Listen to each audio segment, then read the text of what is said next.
Hey there, it's Hannah with WTI.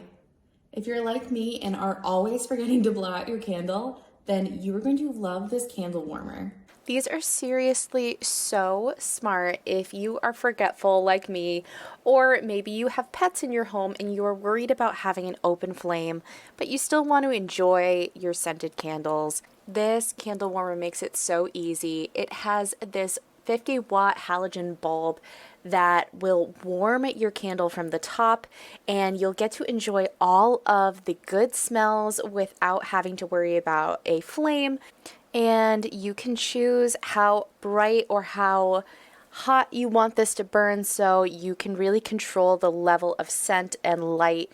And I really appreciate how you don't have to deal with soot from blowing out your candle afterwards, and it really will make your candles last so much longer. So, if that wasn't enough, it also is just absolutely beautiful. I love this wooden base with this rose gold metal and this gorgeous glass lampshade. It is really the perfect complement to my home decor, and I am in love. So stop worrying about whether you've blown out your candle or not. Get this candle warmer. You're going to love it, and that's my point of view.